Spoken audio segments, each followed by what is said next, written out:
start, I guess. Okay. Recording started, so yeah. Yeah, perfect. Thanks.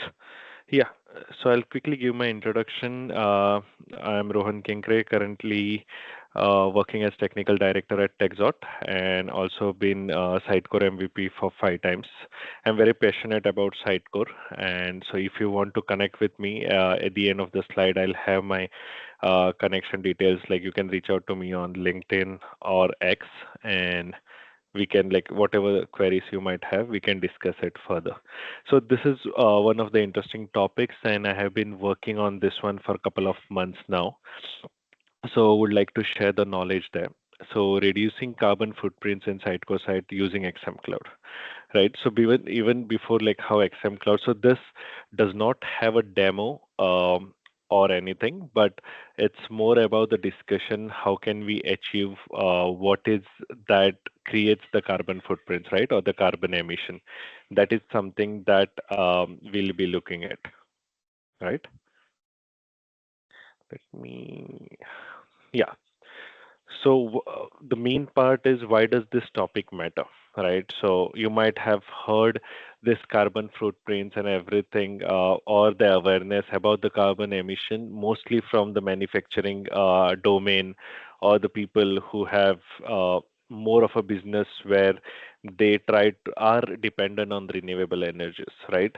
But the fact of the matter is, internet as well creates almost 4% of the global carbon dioxide emission, and this is about to go higher with all the data centers and everything that is spinning up, right? So the it will not only be the internet, but to house the way how the AI models work, or how the uh, data centers moving forward will be set up, it will create higher and higher carbon emissions. So it will be our responsibility as digital professional to see how we can optimize it, how we can keep it in control, how we make others aware about it, right?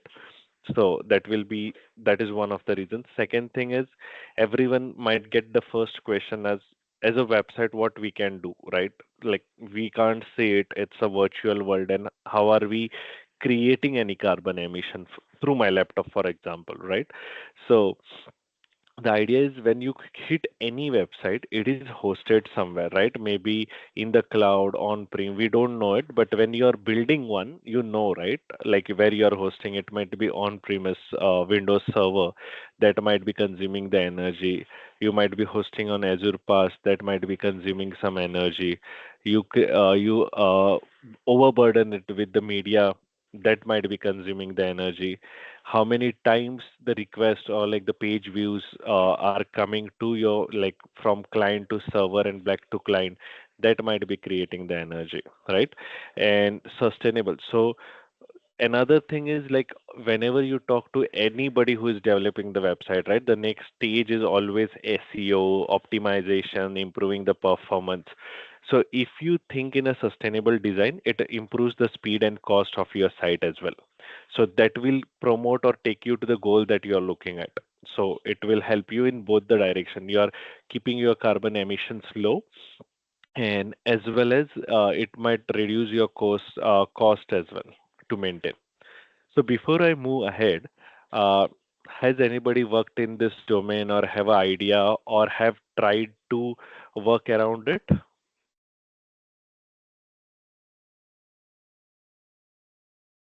Yeah, Sorry, I got the echo.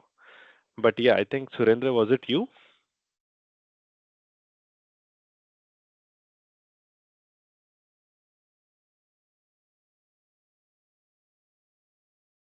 Okay, no worries. Like, Surendra, whenever you have your audio fixed, we can discuss again. Except Surendra, has anybody worked on it?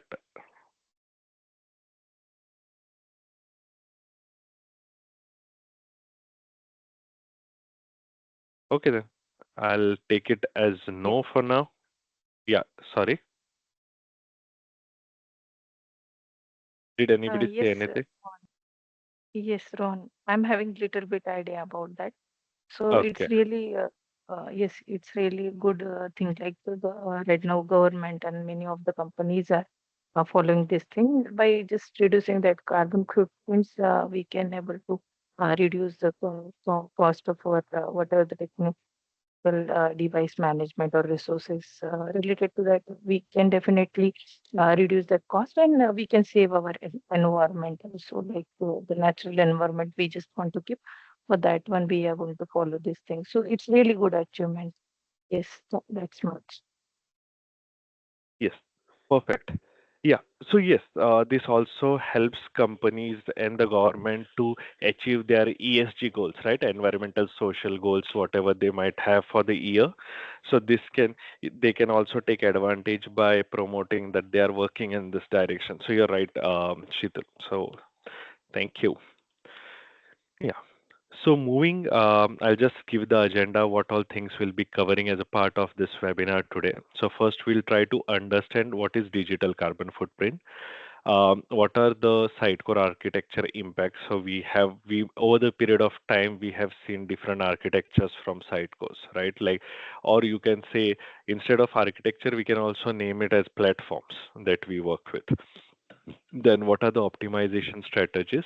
And since you're working in this kind of setup, or even if you want your company to work on this, there should be a way where you can measure and report, right? So if you're doing something like what you were doing before, kind of a benchmarking, and after making those changes, what you have achieved, so you should be able to share that, right? So we'll also see like how can you do the measurements, a bit of a case study, like how we have helped one of our client to save and what changes we did for that one. And at the end, if there is any question and answer, like if there are any questions, I'll be happy to answer those. Okay. Yeah. So now understanding the footprint, like we also discussed in when why this topic matters. So we'll try to deep dive on those three areas. Like when you take a website, right, there are a couple of factors which can impact, but I have tried to group them into three main areas. That if you fix those three main areas, right, there is a maximum output that you can get or maximum result you can get, right? So the energy mostly is consumed by where you host it, which is servers. Then second is the data transfers, right, from your client to server and back to client, right? That is your network. And third is the user devices. Based on how we do the renderings. Now this rendering is also kind of a Sitecore word. And you can say, like you can take is a normal English word first, like how you render your website, right? And then you go to Sitecore rendering, which is like you can create device specific renderings as well. Okay. So now coming back to servers, how can servers emit carbon dioxide is because it's in the bigger data centers. Most of the data centers today is fueled by renewable energies. So the temperatures need to be very lower to do the high computations, right? So if your servers are doing higher computation, if you're keeping a lot of storage or putting a lot of pressure on the servers, that's where you'll be doing carbon emissions more, right? So what you can do here is like I have the areas and fixes and optimization as well in the future slides, but the main thing is like the high level fixes for the servers can be try to go towards cloud implementation because the companies who has invested a lot in creating a setup in cloud like Google Cloud, AWS, Azure Cloud, they have already understood this factor. They have already optimized their services. So you don't need to buy a server specifically like how we used to have for on-prem and host it because those are not the optimized ones, right? Then comes the network, right? Networks is a data transfer. So in network, what happens is if every view from a user or every visit from a user is coming to a server, then it's a very bad setup, right? You need to now it's 2025. You need to have content delivery network. There are two advantages of it, right? You might be hosting it in any region. Your servers might be anywhere, any country, any region. Delivery networks generally help you to load your website faster because they are caching your copy of your website. Maybe like it's hosted in United States and somebody in Australia is hitting it, then if the CDN is not there, you can just see the hit going to United States and coming back, right? That's the highest data transfer that you can have. But if you have a CDN, they might have a point of caching in Australia itself. It will go there, take the cached copy, and you are reducing the data transfer over the network, right? And third thing, the user devices. Most of the time, what we do till now is we try to handle this by what you call a style css. We try to write media queries, but there are ways where you can have different device for different devices. You can have different renderings as well. Try to optimize in a way, try to keep the design more clear, more lighter, so that your system or your web page does not have to do computation to render. When you switch from desktop to tablet, it should not do another computation, or desktop to mobile, you should not send another request for your server to do that computation and load it, right? So these are the key things that we can work around. And this is just a stat, right? From the and this is the lowest stat actually. Like, you might see the higher number of, like, if you browse a different website to get this report, right? Then I have taken the lowest one, and one of the from the sources, which is one of the trusted sources which is working in this area, right? So the average web page right now emits zero point 0.5 to 2 grams of carbon dioxide per view. Now, this is kind of best case scenario, okay, where your page is in a good shape. If your page is taking like more than 10 seconds to load, I don't know how much of a carbon dioxide it will be doing. But this scenario is between if your page is taking 6 seconds or 7 seconds kind of thing. So you are in the range of almost 1.5 to 2. Okay. And if your page is loading within 2 to 3 seconds, then it's around zero point 0.5 grams carbon dioxide per view. Okay. Any questions here? Any doubts? Any questions before I move to next slide?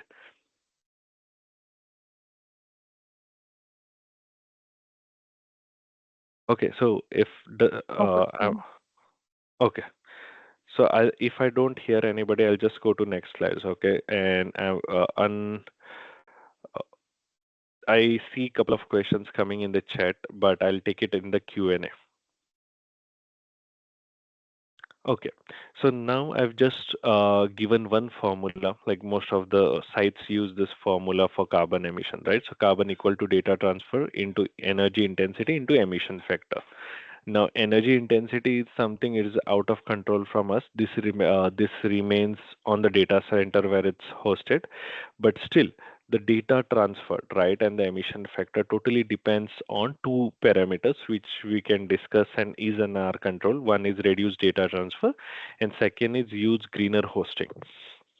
So we already spoke about data transfer, right? So for data transfer, to reduce the data transfer, the only solution right now is using content delivery network, right?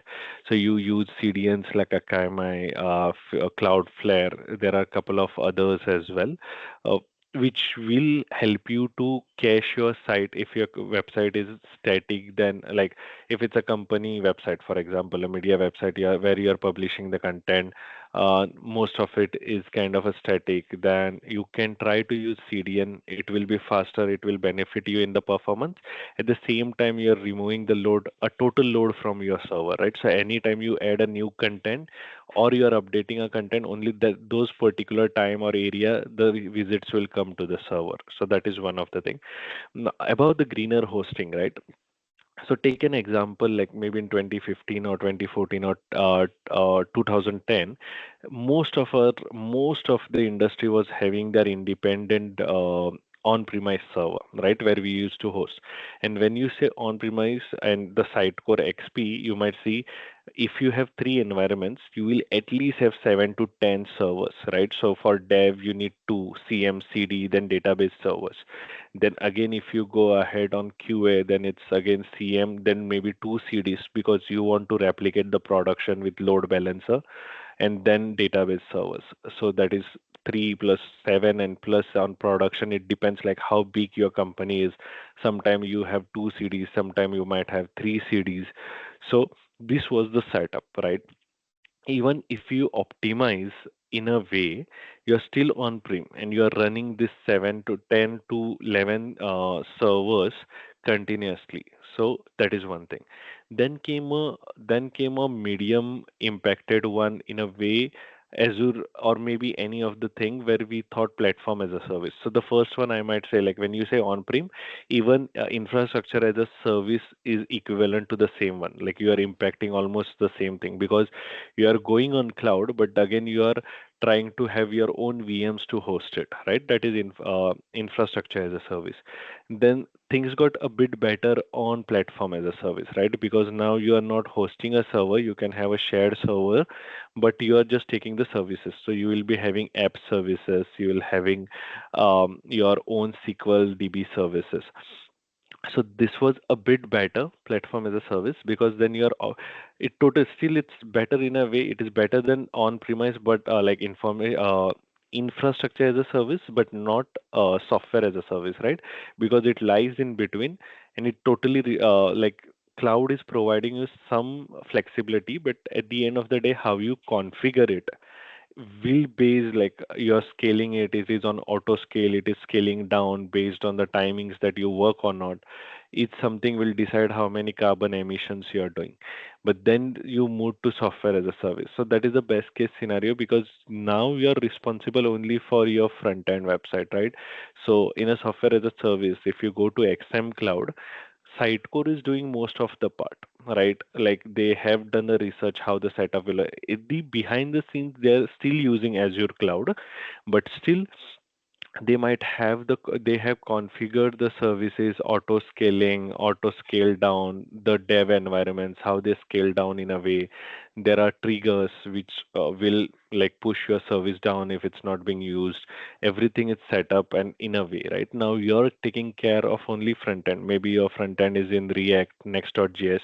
That's also like pretty much taken care uh, on how it will be hosting your sites, right? You're using caching, using Vercel, Netlify. So that's become your greener hosting. So that's where we need to go to get or to save on the carbon emission rules, right? Any questions here on the formula, maybe on reduced data transfers or greener hosting? So hi Rahul, hi Rohan, sorry, Yeah, this is Praveen here. yeah. How it will work in case of kind of a hybrid model, because this, I mean, the calculation and all, because you know that when, I mean, when we say like that, we are using the FED application, sometimes customers say like that we are already having our, what you can say, the cloud environment available. Maybe it is a AWS or Azure or maybe other cloud. And then the Sitecore, if we are using the Sitecore services, software as a service, Sitecore SaaS model. Hmm. Yeah, so still, see, if you're using Sitecore software as a service, your maximum stuff is done, taken care of, right?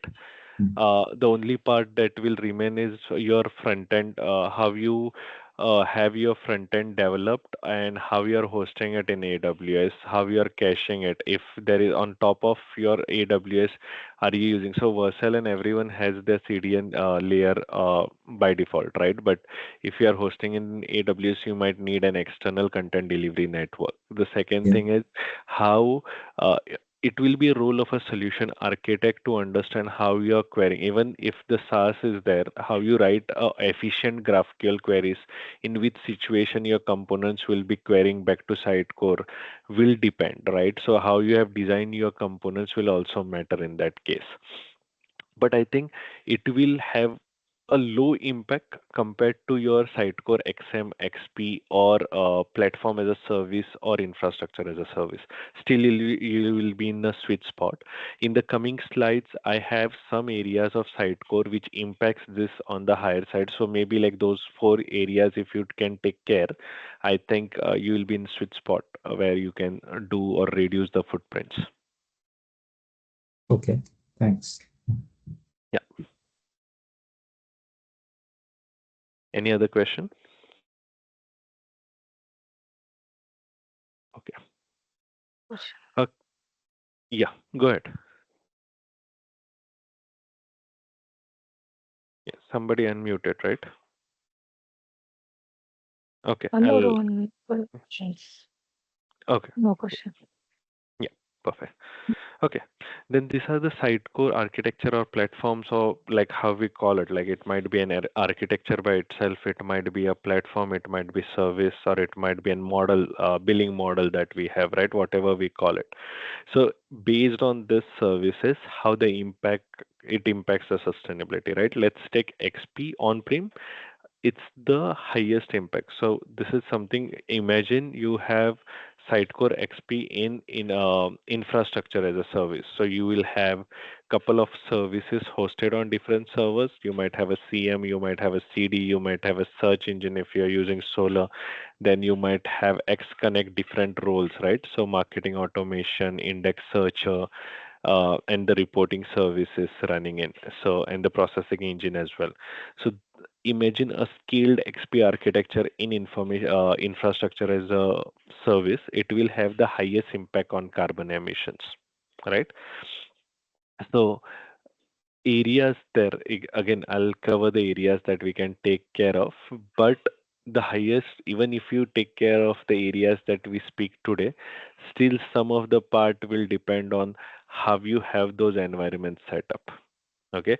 Again, I'll be covering that as well, like what we can do generally to reduce the hosting emissions from hosting as well. But it comes under the red mark, right? Then comes XM, or even you can consider XM or XP, but Azure Pass, like platform as a service. So it's moderate. Now, why we consider it as a moderate is because now you don't have independent servers for each role of a site core.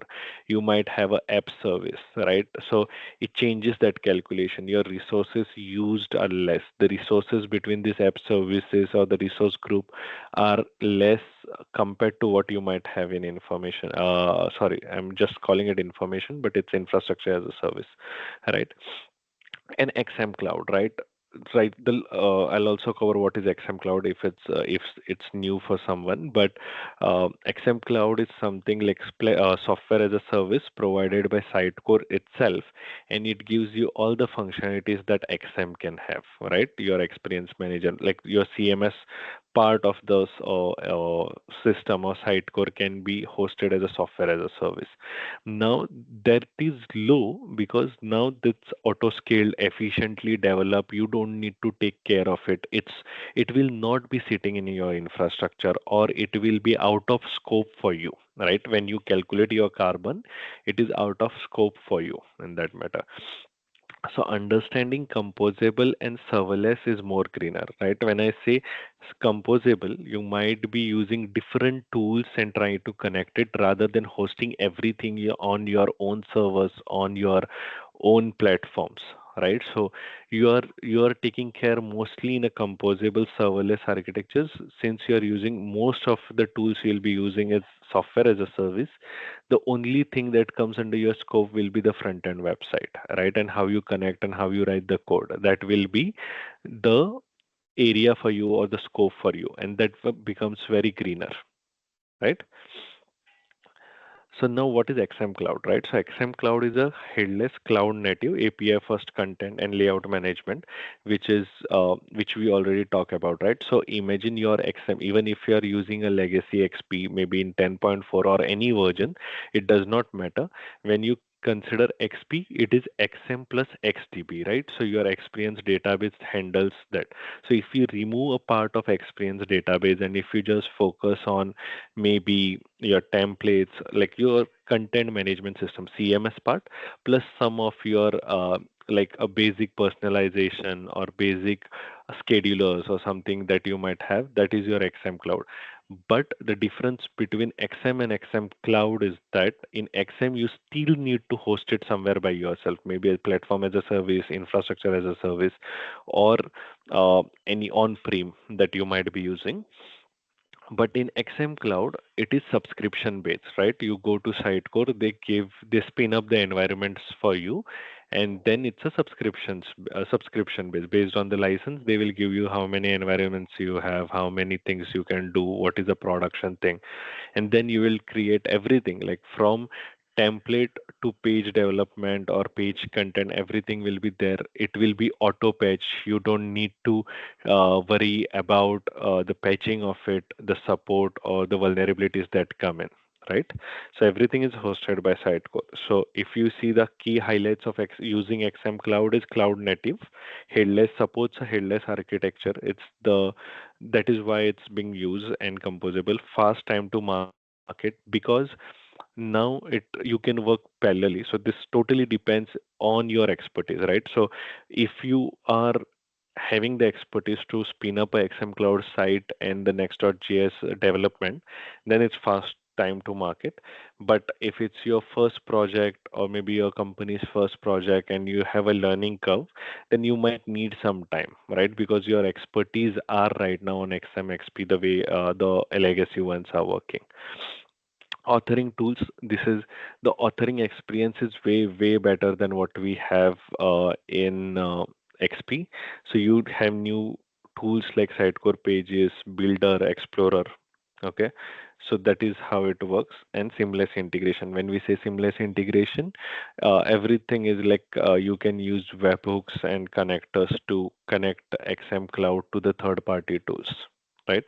So I've also created a diagram just for the understanding as XM Cloud, then the infrastructure, continuous delivery, right? Scalability, personalization engine. This is very basic one, which comes out of the box, right? If you have a heavy implementation of personalization, then you will again need to buy another tool called Sitecore Personalize to connect with your XM Cloud services, right? Content management and delivery again, then API integration, security measures, analytics and insights. So these are some of the things that you get out of the box, but consider it as only a CMS, right? Not more than that. If you're thinking of doing any automation, personalization, or more enhanced experiences, I don't think XM Cloud supports it right now. You might need a help of third-party tools. Okay. Any questions here before I move to the next slide?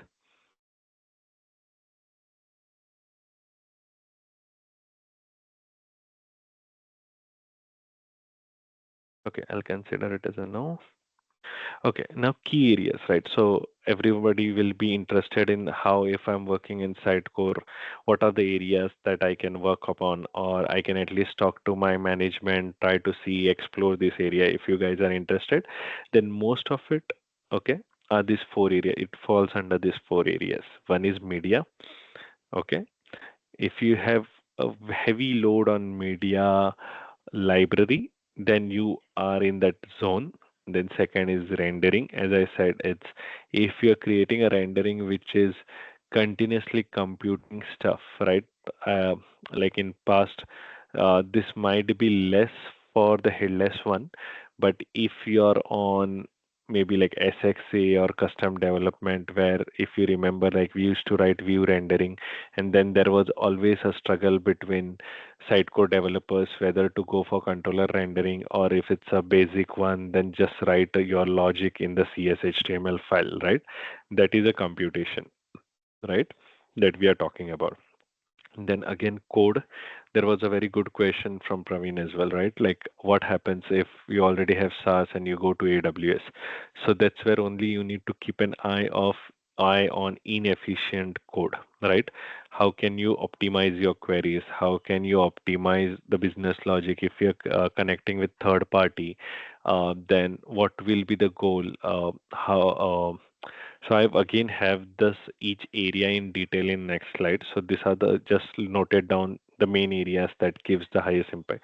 And again, we are speaking about this one again and again, which is infra, right? So um, as you see, we were speaking about the infrastructure as a service, platform as a service, right? Not considering SaaS and this one. But if you keep your services always on, that is another indicator that you are highly emitting carbon, right? So if you have lower environments, it should be auto scale, right? Your team works from 8 to 5, 8 to 6, or maybe 8 to 8 as well. Like at least the next 12 hours, the lower environment should be scaled down, then it automatically, so that should be an automatic thing that's going on where it scales down when none of the team is around, right? And then that on demand always, like since you're using cloud, there is always a button to start any service that you need, right? So if somebody is working, let's say 12 in the night, your auto scale works through the night, and somebody needs to troubleshoot something on lower environment, there's always a button to start that thing, right? So that is something that we need to look at. At least you are reducing it by half if you are at least keeping it down for 12 hours. Then again, weekends you can keep it off because most of us don't work on Saturdays and Sundays, right? So that can be a cue to optimize your setup in infrastructure as well. Okay, so the first topic or first area is media, right? Media optimization. I'll say I've not written here, but I'll say the first, like it's not always your clients will allow you to do that, right? But I'll say like if you have a digital asset management like them, then it will be a good option to have, right? Maybe Content Hub, Brand Folder. Those are expensive solutions, so that's why I've not noted it down here. But it's better like if your client is allowing you or if you already have a dem, then go for, instead of using Sitecore Media Library, go for the dem, right? Because one advantage of using your dem is every assets public link is already CDN enabled, right? So these dems have the CDN enabled on them already. The images are already optimized when you try to render it through the external link from this dem, right? Then second is if you don't have that option, second is at least have a pipeline. Like if you are not able to first convert and upload it in media library, then at least whichever medias you have a custom pipeline which can convert it to WebP or AVIF formats, right? Those are lighter versions. Those are very what you can say friendly extensions, so that might also save you uh, tons of uh, energy, and also the pages will load faster when the browser, like clients are like users are hitting it on the browser, right? It will be loading faster for sure. Then using lazy loading, so every area, every page that you have, right? If it's, let's say, if you have a listing page, for example, if you have around 20 images, then only load those images which are in the viewport. Let's say if the user is hitting the URL for the first time, the first thing that loads maybe the hero or the hero header or the page header, whatever we call it, that might be that, right? So just load the image for that one. As the user scrolls down, and then start loading your images rather than loading all the 20 images up front, right? Then again, CDN plus caching. So if you are using content delivery network, some of the rules are they does not consider media, right? So you need to include the media URLs or maybe paths in that so that those are getting cached, your images are getting cached, right?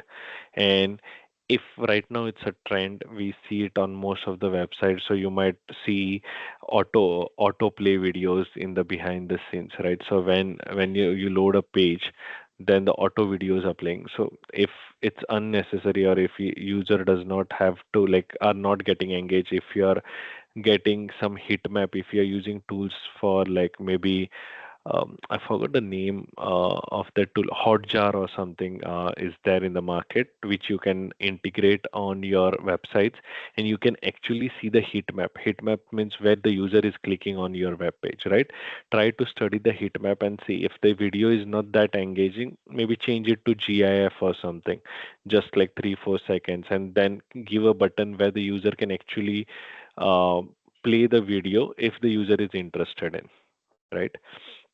So this will be 3-4 options which has the highest impact, right? And uh, it might look only 3 or 4 bullet points, but trust me, that takes a lot and lot of energy and time and planning and strategy to do this. Because if your website is already live, it takes a lot of toll when you do a strategy around this. Any questions here specific to media?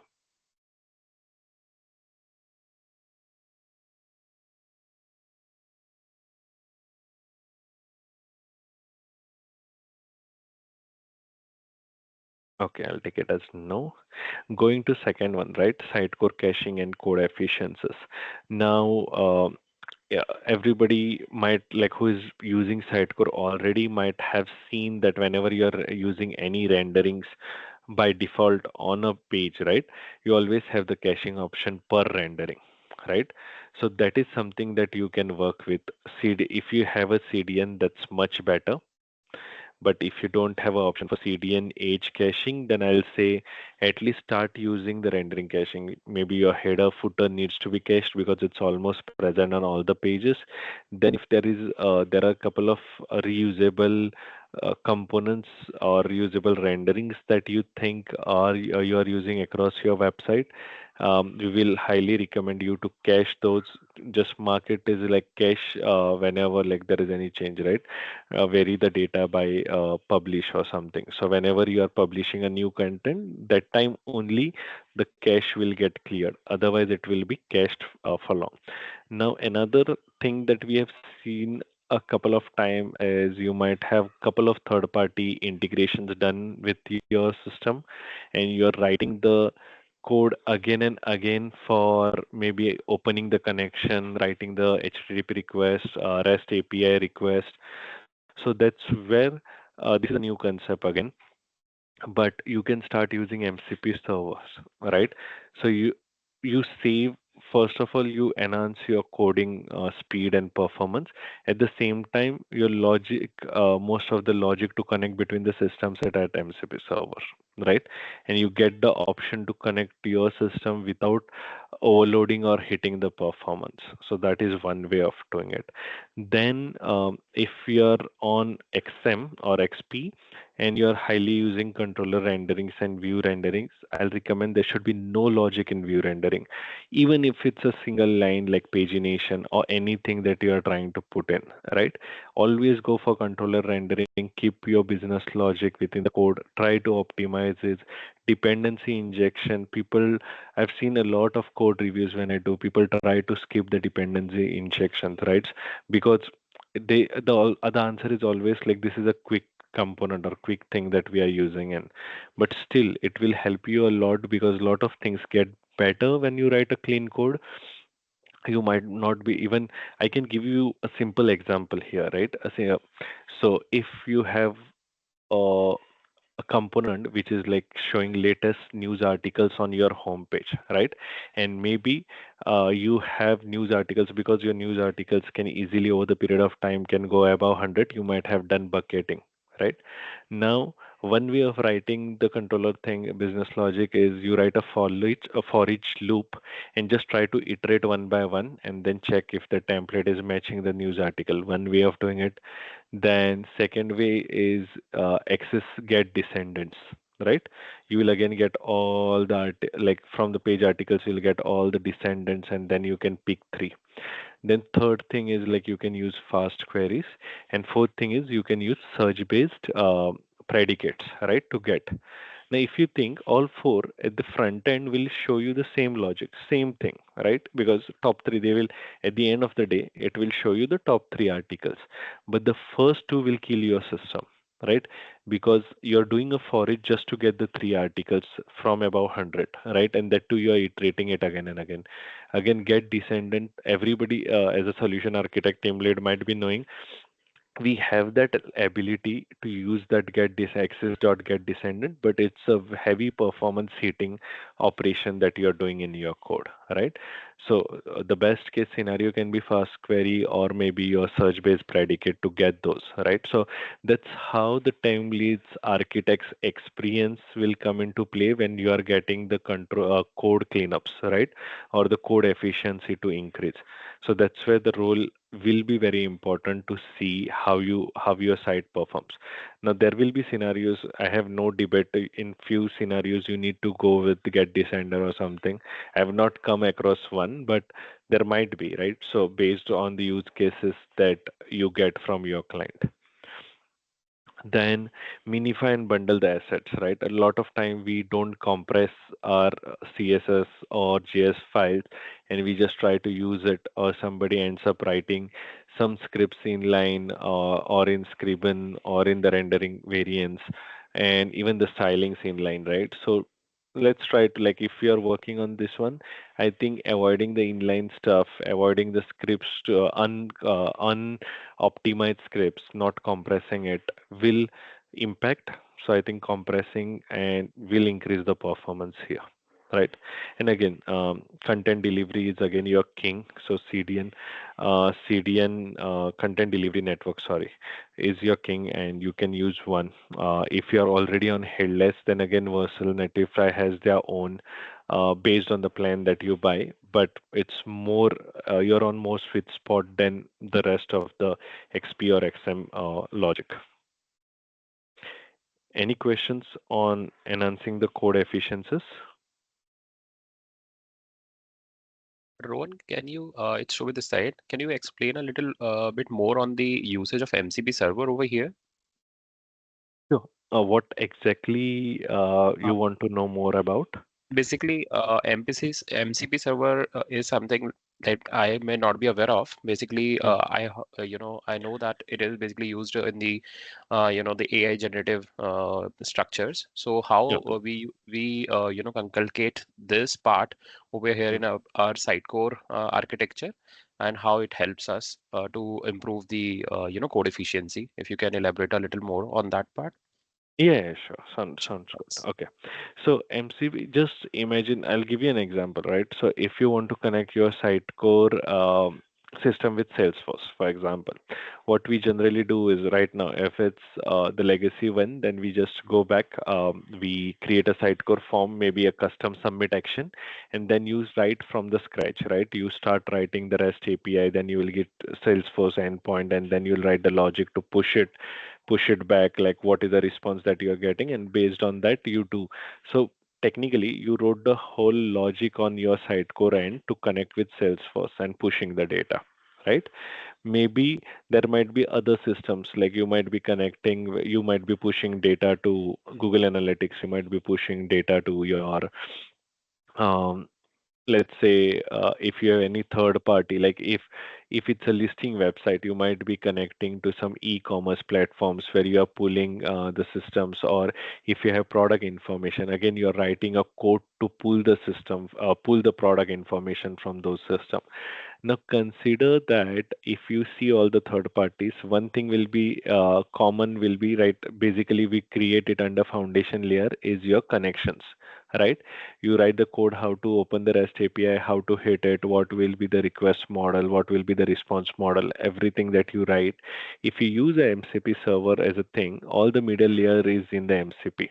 Imagine it's kind of a connection plug in play. Okay, your site code just lets MCP know that I want to connect to this system, and MCP will have a logic to connect to the Salesforce.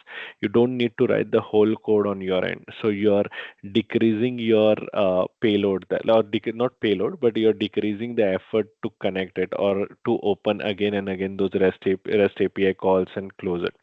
So consider you're just plugging into the MCP server. MCP server will play all the logic and connect to the Salesforce. Salesforce will again tell the MCP server what the response is, right? Whether the lead was registered or not. And based on that, you can show the message to your user. Okay, understood. So basically, we are saying that in a way, service access layer is that in where we generally, connect to the other systems. So basically, we are instead of writing a code there, we are utilizing MCP server to connect to the different systems. Correct. Yes, exactly. Yeah. Makes sense. Thank you so much. Yeah. Okay, and then coming to the hot part, right? Infrastructure. Everybody might be saying, like, if we are the developers or if we are the consultant architecture, how we control the infrastructure, right? It's not on our hand, it's on the company where they have decided where to go, right? Clients mostly decide where they want to host that. But what is in our hand as a consultants is uh, using it in a perfect thing, right? Using the slot swaps. If you are doing CI/CD, then slots are something that's very important.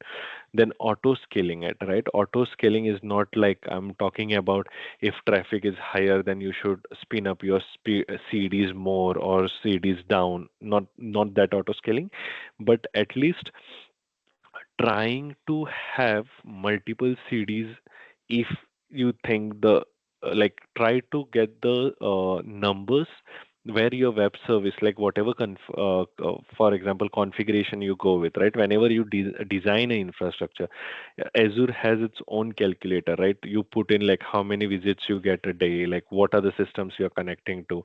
Based on that, the Azure will recommend what CPU or web, like whatever web service we choose or an app service we choose, what plan we should go for.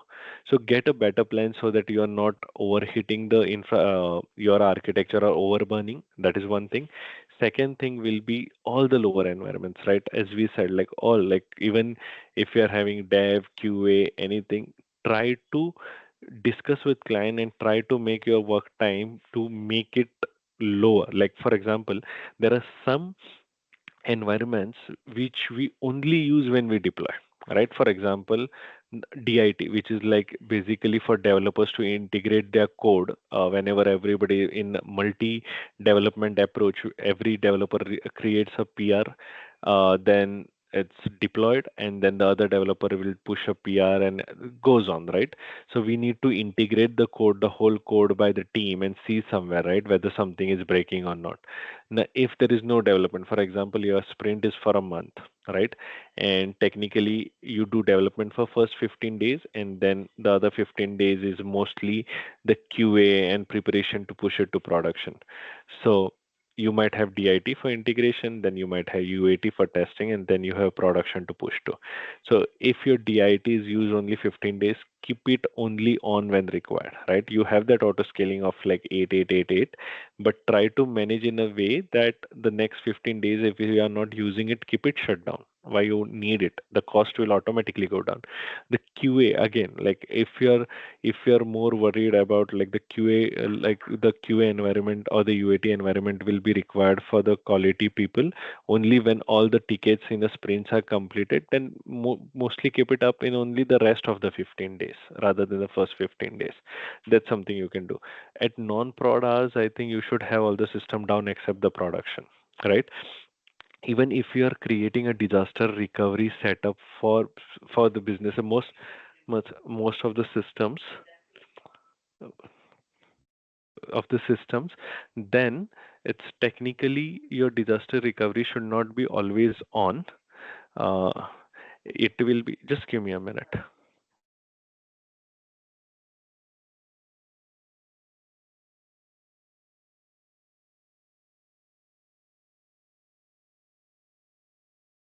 Sorry. So if your disaster recovery setup is planned in a way that it should be only spinned up, like it should be tested. I'm not saying like disaster recovery, you never know, but it should start spinning up when the traffic comes to it, rather than keeping it always on. Right. So that is one way of doing it.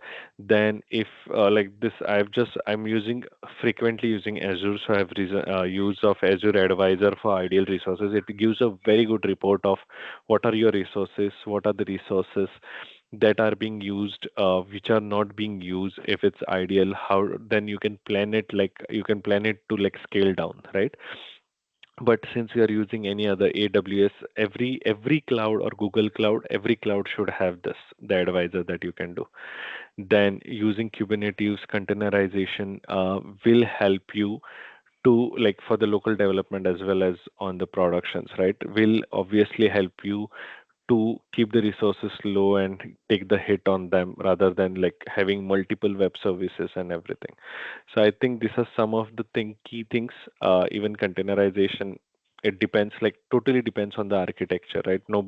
None of the client comes to you and will say like, right now we are using this. Okay, if it is reducing carbon footprint, I'll switch to this one. That will not happen, right? But the first three things what we spoke, it's something that you can easily do. Even client will not have an objection to keep the non-prod hours off during off hours, then doing the research from the advisor tools within your cloud and auto scaling and swap slots, right? This is something now, this will actually show you the impact on cost as well. So if you're not doing it today, you try doing this and see the cost per month that your client is bearing for this cloud, and by doing this, how much cost reduction will come to you. So this is a very good in both the ways, not only for carbon but for the pockets as well.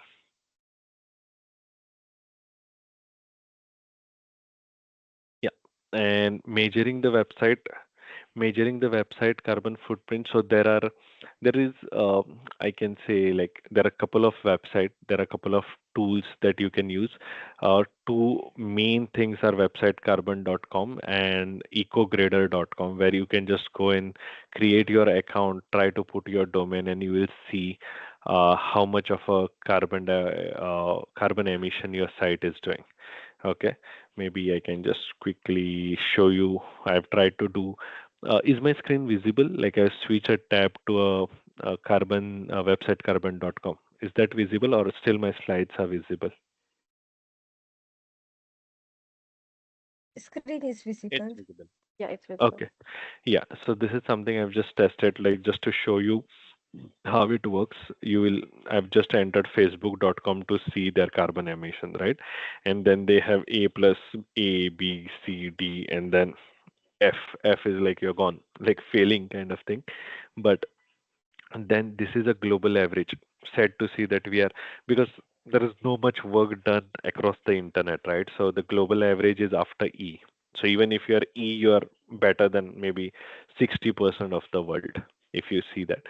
So the Facebook is C, and it says this is cleaner than 72%. Then it is also showing how much of the so I've just taken facebook.com.in, right, the home page. Maybe, like, if I go in a specific page or post, then it might go down or might have a higher carbon emission, right? And then it also sees, like, other things, like what you are using, which energy you are using, and then it will give you more statistics like this one. Okay, so, like, you can do, if you have not done anything, you can just take a benchmarking, maybe like for 10 pages, see the result, then do some changes, again go to this site, try to put 10 pages and see, and then it will also give you the benchmarking and the performance difference that you have done. So this is something that you can go. I think EcoGrader, you will need to create an account. I cannot show you the demo right now, but it's similar to, like, this detailed report that you get, like how much of an image is impacting scripts, font, style sheet, document sizes, and all those. So this is something like how you have Lighthouse records for performance, right? Something like that. Eh,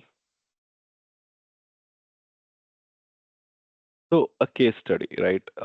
So we tried this for one of our client, okay, and there was one web page with the size 3 MB, and after the changes, like using the CDN, optimizing the images, and also I don't think this page had a complex computation thing like code cleanup or efficiency, but the two main areas that we did here for this was, one was we used Cloudflare as a CDN, and then we optimized the images as well. Like, some of the images were being used was more than 1 MB. So we tried to optimize that, and we saw that it went from 3 MB to 0 point 0.8 MB, which took a load time from 6 seconds to 2 seconds, right? And then it took from 2.1 gram to zero point 0.5 grams. Okay, so there was 76% of,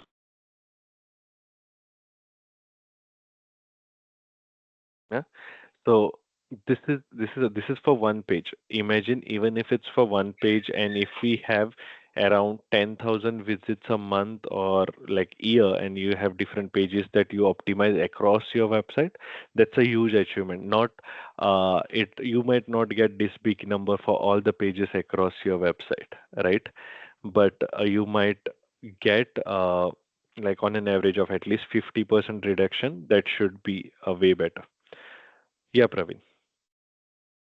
Yeah, thanks, Ron. So, when you are talking about this page size and load time, maybe, I'm assuming this the calculation and this the performance measurement, you have done it on the web page, right? Because Yep. we saw that one in couple of cases when it comes to the lower devices like a, middle glass or a lower glass, because of this bigger image size or something, it's really impact the mobile devices, or you can say the iPad, right? So Yeah. do you have any kind of a suggestion how we can really reduce the size of images, or one way is kind of with the responsive, we can use the other approach also. You can reduce the unwanted sections from mobile device and iPad, right? Yeah. So So anything with respect to that? Yeah. there are three, four things that you can do. First, I said as a digital asset management. Okay. So if you are using any digital asset management, then you can have the focal point set, and then you query the image in the source in a way based on your devices. You pass on the width and height, right? So that should be your pipeline, and based on the focal points, you put it. So even if the size of the image is 500 KB for desktop, does not mean it will be again 500 KB for Yeah. mobile, Yeah. right? Good. Good. One thing which we have seen commonly, and I spoke about, is every time we do, we try to handle everything from our CSS. All right, Yeah. the Yeah. image is same across the devices, and then you just try to maybe make it background center, background side center, and try to fix it in mobile as well. But that will not reduce it. You will need Correct. some solution where you are creating, or you create. There is a good approach that we do at Texot is we use picture tag for all the images, right? And then you have source set for each device. And in the background, whenever we create any component which has image included, then we give three options for the content author: desktop, tablet, mobile.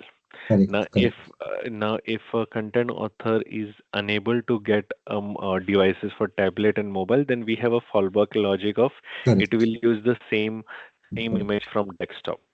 But we encourage our content authors to get this things right. We encourage them to have three different images for three devices. That will solve your issue. Yeah. I mean, But that's there what are, I mean. We are following. Yeah. Correct. You are correct. yeah. Absolutely. Yeah. Yeah, that's the better approach. But sometimes, as you know, at age cases, or they want to push something like quickly, then they Mm. almost put a desktop. They will keep the other two blank, and they will go live. And then the third, like it is almost handled by CSS. We can't CSS. do Correct. anything, but as a developer, we are at least giving them the flexibility of doing that, right? So that is the best thing we can do. If your client agrees to use digital asset management, then that's the best one, I'll say, like because they Correct. have the URL. Even if you're using the desktop one, but it is shifting through CSS, still you're Correct. keying the cached image, right? So Yeah. the load is very less, and the image loads in no time in any device. So that is also a good option. Yeah. Got it. I mean, what you suggested like that, I mean, we are also following the same approach.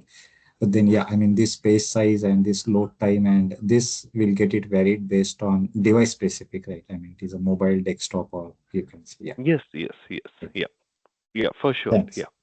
Thanks. Yes.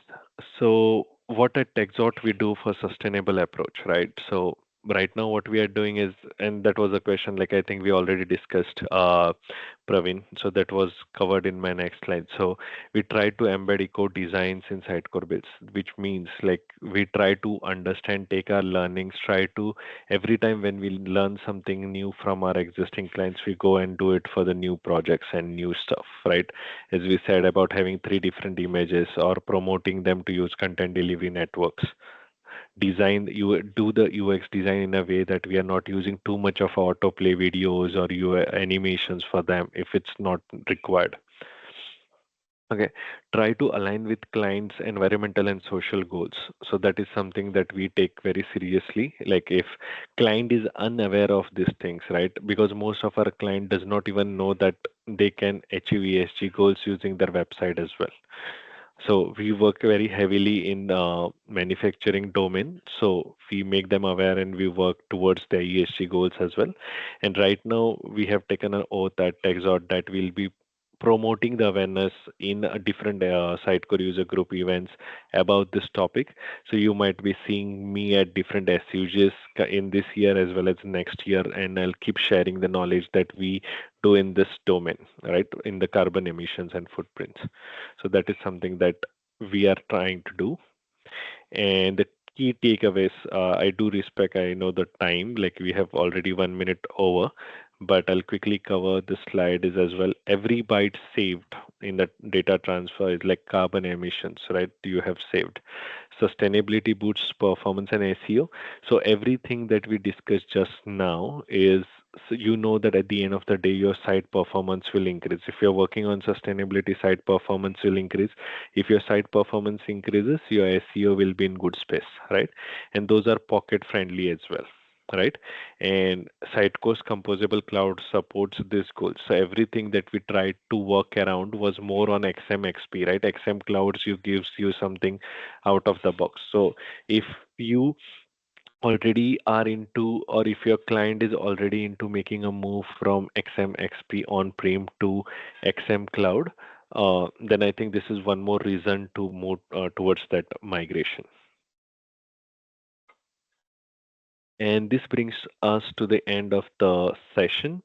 And these are my contact details. First one is for LinkedIn, and second one is for X. So if you want to connect with me and want to discuss, and even if you don't want to connect with me on any of the social media platforms or have a query specifically, you can write me an email at rohan.kenkre@texot.com, and I'll be happy to assist with.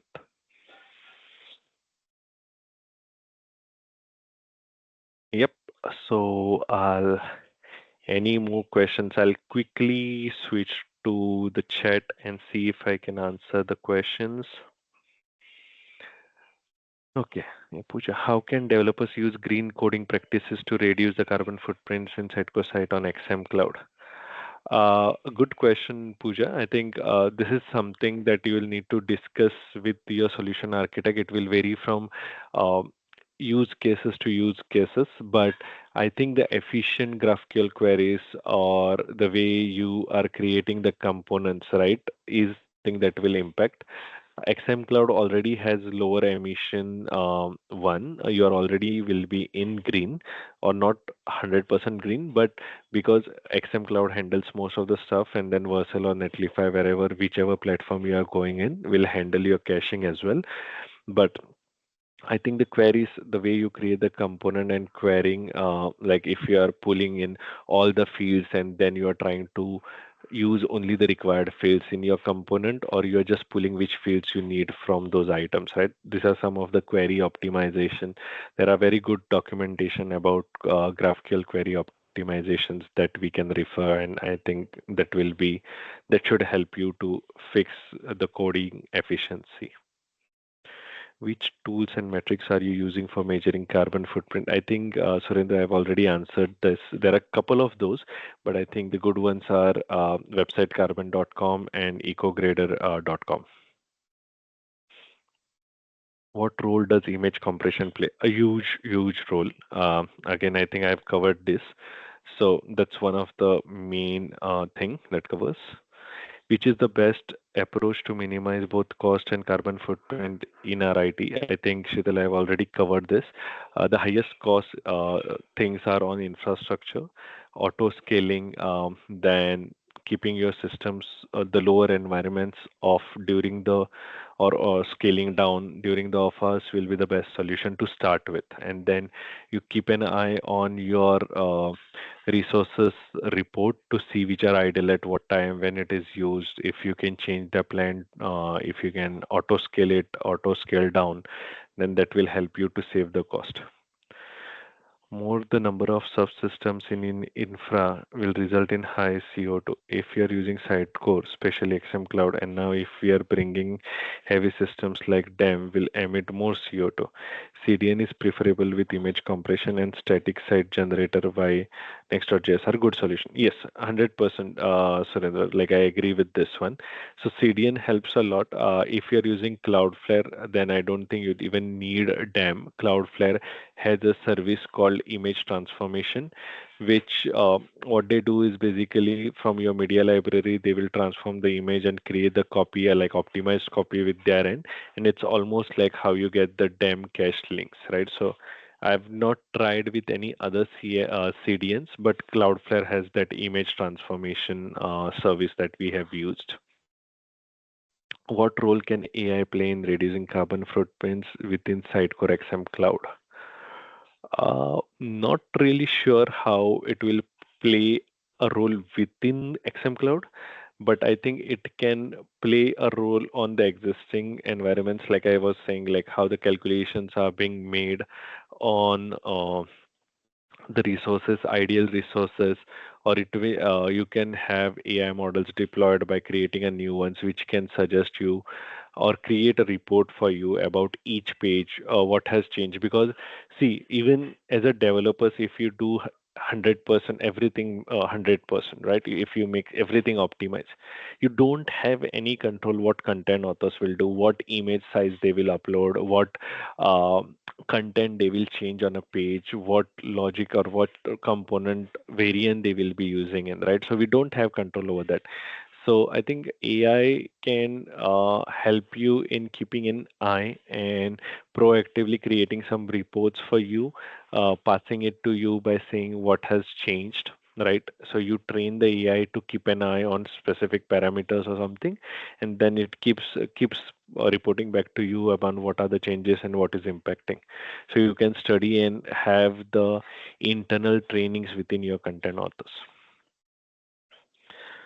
How does decoupling the rendering Next.js from the backend reduce emissions? Yeah, I think we have discussed this again with the XM Cloud. You're already decoupling it, so you will be in a green if you compare on the range of like red to green. I think you'll be green. By adopting the best practices to reduce our digital carbon footprint, we can significantly lower operational cost while enhancing website performance and efficiency. Is it face? Again, I'll need to read this again. By adopting best practices to reduce our digital carbon footprint, we can significantly lower operational cost and while enhancing website performance and efficiency. Is it safe to assume? Yes, it is safe to assume that depends on how your current setup is. I think the operational cost is mainly on your infrastructure. So how much changes you are doing on infrastructure will be on the cost, but everything else that you are doing, 100%, if you are working towards sustainability, you are enhancing your performance. That's for sure. Yeah, I think I have answered everything.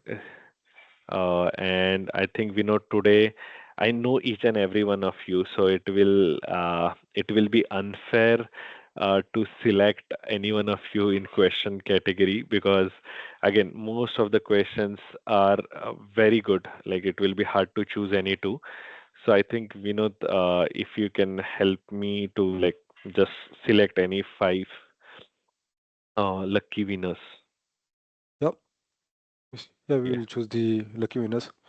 Just, yeah, just maybe just we have 19 participants here. Just tell me the yeah. number. I will just name you like whatever name is there on that number. Maybe we'll share the vouchers with them. That should Okay. help. Yeah, yeah. Okay. So I think the list and the numbers will be, I'll just give a random numbers, right? So Yeah. whatever is on your list, you can give them. So the first number will be four. Or it's Jack. Okay. Yeah. Then eight, Eight. It's Prachi. Prachi 12. Nair. Yeah. 12, Well, 1 second. It's Ritubala Jain. 13. 13 is you only. Select another. Okay. Maybe 15. It's Shobit. Okay. Yeah. And 18. I think I've done five already, right? Yeah. Shobit and then Tejas. Yeah. Yeah. So uh, Jack, Prachi, Ritubala, Shobit, and Tejas, please share your email IDs in the chat, and you will get the Amazon vouchers in next 3 working days. So yeah. So yeah, thank you, Rohan, for this insightful session. It was really helpful, and thank you guys for joining this session. We'll have a couple of webinars in this month, so please stay tuned to SUG Pune. And yeah, thank you very much. Have a nice day. Yeah. Thanks everyone for joining us, and thank you for giving me opportunity to present the topic. Thanks everyone. Yep, thank you. Bye. Thanks, Ron.